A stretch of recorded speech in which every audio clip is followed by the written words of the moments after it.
Cristiano Ronaldo, Leo Messi, dos jugadores que hemos disfrutado, dos jugadores que hemos sufrido y dos jugadores que nos han cambiado nuestra visión, nuestra perspectiva, nuestra forma de valorar las estadísticas. En definitiva, dos jugadores que nos han cambiado. Hola, muy buenas a todos.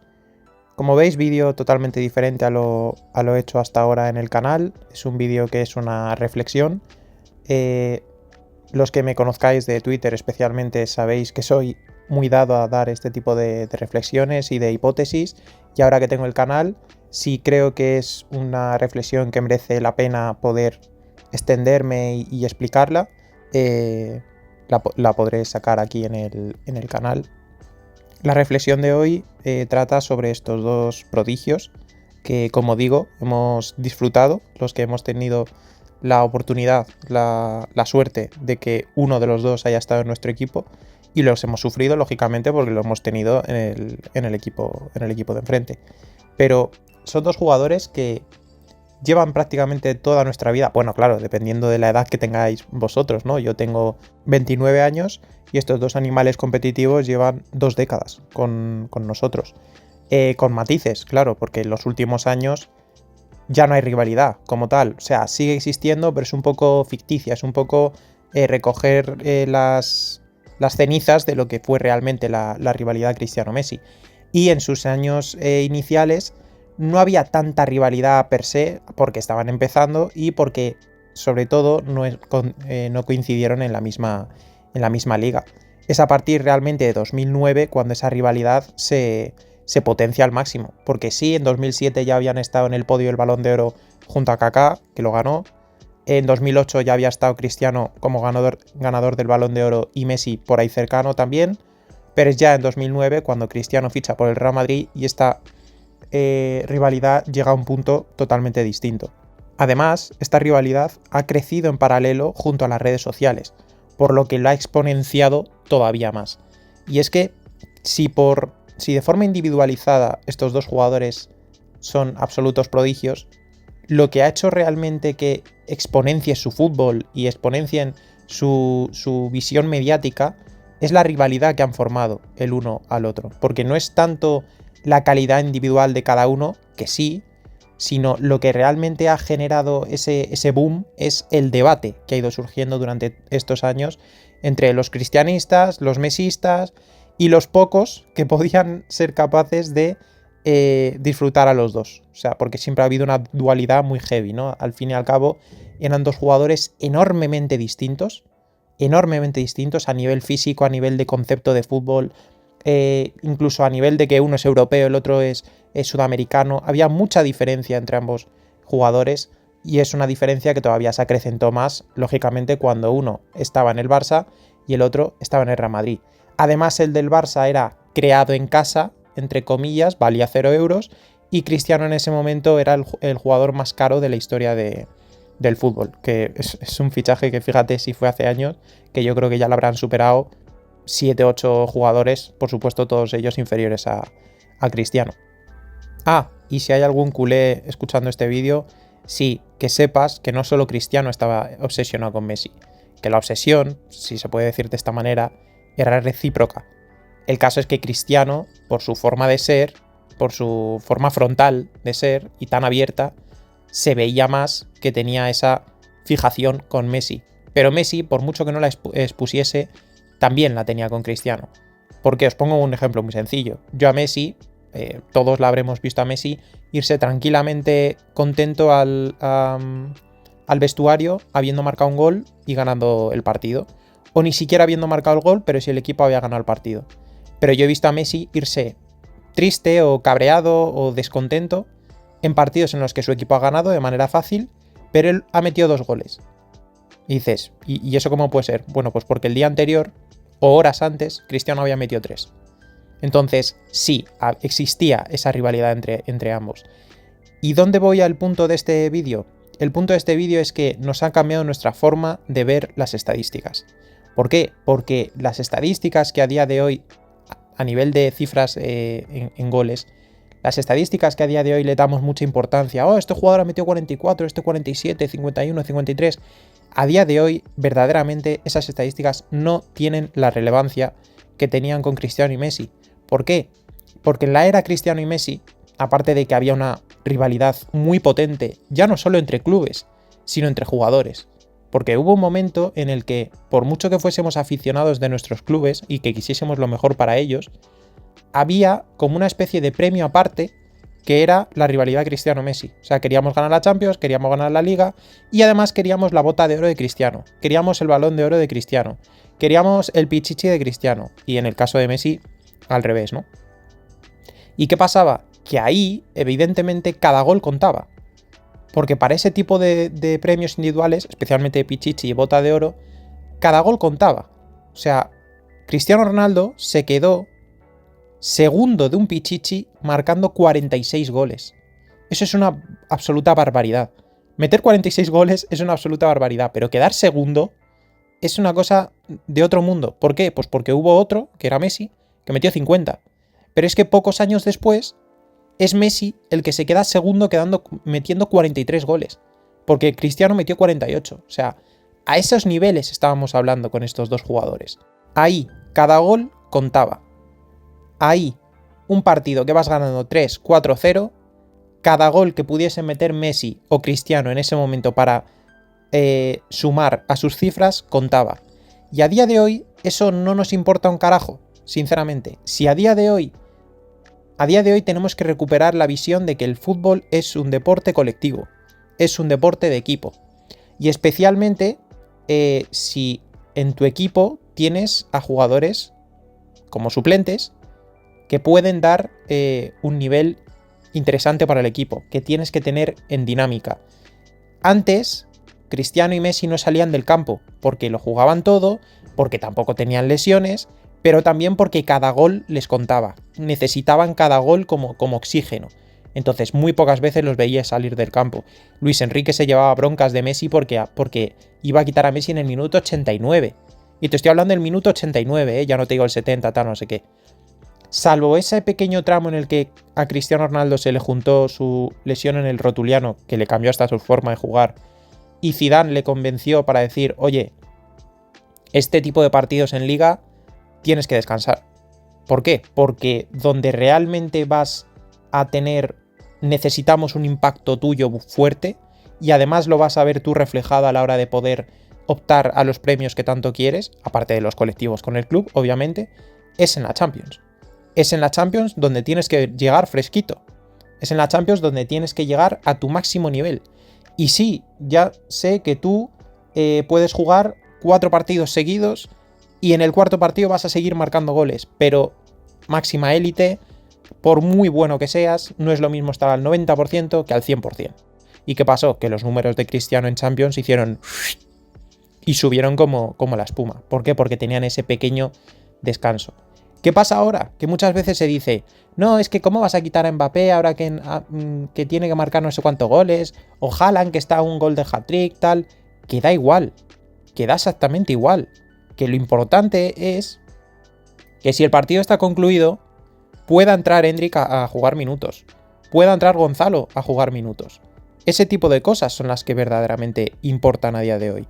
Que marque 40 o 41, teniendo en cuenta encima, en el caso de Mbappé hablo, que Lewandowski a día de hoy no va a ser o no parece ser un gran rival por el pichichi de la Liga Española, el pichichi se lo va a llevar él, salvo cualquier burrada que haga Julián Álvarez, que no descarto porque es un grandísimo futbolista. Pero el pichichi se lo va a llevar él. Que para la bota de oro igual hay una pelea con Haaland. Hay una pelea, pero ligeramente lejana. Si en el día de mañana Haaland ficha por el Barça, ojalá no, lógicamente, ahí sí que podemos decir, pues podemos estar reviviendo de manera totalmente distinta porque Cristiano y Messi están muy por encima, futbolísticamente hablando, de Haaland y de Mbappé.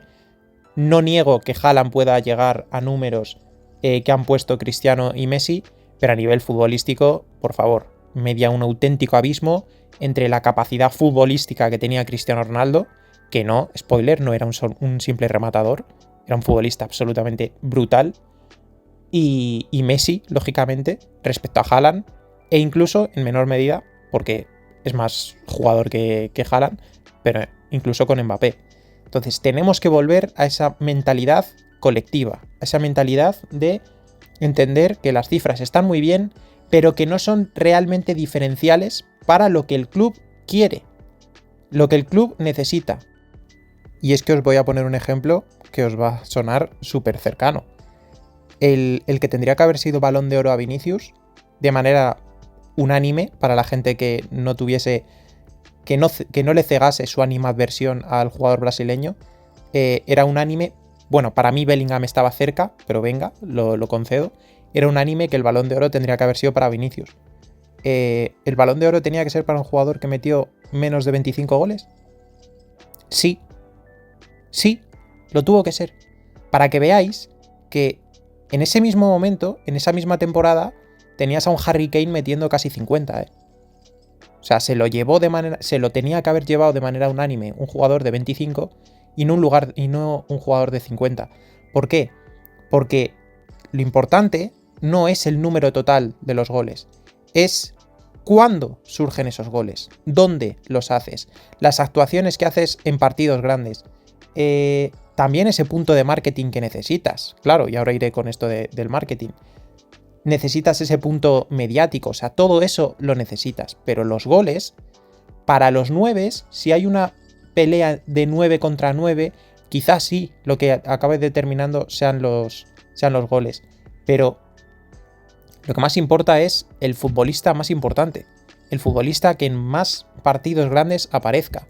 Vinicius, en esa temporada, en su inicio de temporada no fue realmente buena. De hecho, Bellingham, ese inicio de temporada fue radicalmente superior.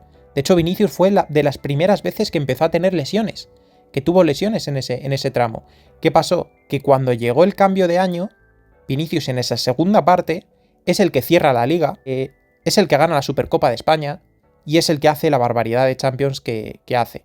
Hasta el punto de que un partido en el que no hace gol y asistencia, que es contra el Bayern de Múnich en la vuelta, es seguramente, si no su mejor, uno de sus mejores partidos en la Champions. Además, obviamente, luego la adorna con ese gol en la final y todo ese tipo de cosas. Pero eso es lo importante. Por eso hablo de la rivalidad, digamos, Mbappé-Haaland, porque a nivel de cifras sí se va a corresponder. Por ejemplo, hay una rivalidad que se puede intuir, digamos, que es la formada por Mbappé y Lamine Yamal, que no sé hasta qué punto va a terminar de ser rivalidad si Lamine no se pone en los números de Mbappé. Porque yo creo que Lamine va a tener mejores números de los que está haciendo. Creo que es un jugador con gol que todavía no está teniendo esa facilidad, esa naturalidad para hacer el gol. Pero que los va a hacer. Pero no sé si tantos como Mbappé. Entonces, ¿hasta qué punto va a haber una rivalidad? Con Cristiano y Messi existía porque había uno de 50 y el otro de 50. Había uno de 60 y el otro de 57. O sea, existía esa rivalidad. Con Mbappé y Lamine no sé hasta qué punto. Y vuelvo al punto del marketing sobre Lamine, porque, para cerrar ya con esto, porque fijaos si es importante que Olise, el jugador del Bayern de Múnich, que por perfil es muy similar a Lamine, de hecho llevo diciendo todo el año que gran parte de la importancia de lo que supone la baja para el Barça no es tanto el nivel de Lamine, que sí, lógicamente, sino el perfil. El perfil de un jugador que era capaz de encontrar a Lewandowski en el área, que era capaz de encontrar la diagonal de Rafinha, que han sido dos de los jugadores que más cifras han hecho este año. Además, Olise, por su parte, a nivel de goles, tiene más capacidad goleadora a día de hoy que Lamine. Totalmente lógico también por los años que separan a uno y al otro. Pero es el perfil, en este caso, y no tanto el nivel, lo que hace realmente tan importante a Lamine. Luego podemos hablar de otra serie de cuestiones en las que ha sido importante este año, por ejemplo, a nivel de mentalidad del equipo. Muchas veces el Barça recibía 2-3 goles y les daba igual porque estaban un poco en la onda, se habían subido a la ola de Lamine, que es: a mí me da exactamente igual, dame el balón y ya resuelvo. Eso lógicamente es muy importante también en el equipo. Quizá teniendo a Olise no sería así, vale, pero por estilo de juego, así. ¿Y qué pasa? Que me encuentro con que al otro día le preguntan a Michael Olise que qué es lo que le gustaría tener sobre Lamine Yamal. Y dice su prensa. Y me dejó bastante flipando, ¿no? Porque cuando ahora mismo todo el mundo está hablando de Lamine en términos tan positivos, yo había visto a Olise como un jugador de ese perfil similar y el propio Olise se ha visto de esa manera. Entonces, ¿a qué voy con esto? Que no le demos tantísima importancia al número de goles. Por eso, entre otras cosas, me daban exactamente igual los 44 goles del año pasado de Mbappé. ¿Por qué? Porque el Madrid no ganó nada. Y no quiero decir que de manera directa que marcase tantos goles Mbappé contribuyó a que no ganásemos nada. Pero si no gana nada, me da exactamente igual los goles que hiciese. Porque además, y yo sé que esto puede sonar chocante, que un jugador acumule tanta cantidad de goles significa que algo está fallando a la hora de que el resto de jugadores, el resto de compañeros, que cojos precisamente no son, también tienen su capacidad de hacer goles, no estén marcando tantos. Puede ser un simple bajón de rendimiento, eso es lo que vamos a comprobar este año, o puede ser simplemente que el equipo tiende a obsesionarse en buscar que los goles los marque uno. ¿Y por qué esto no es tan positivo como parece?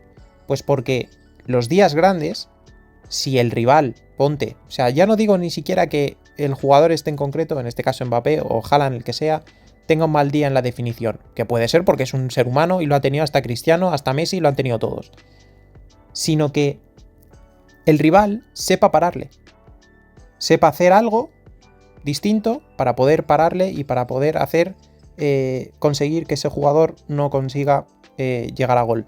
¿Qué pasa? Que llevas todo el año tratando de que ese sea el jugador que te que te saque las castañas del fuego, que ese sea el jugador que te marque los goles.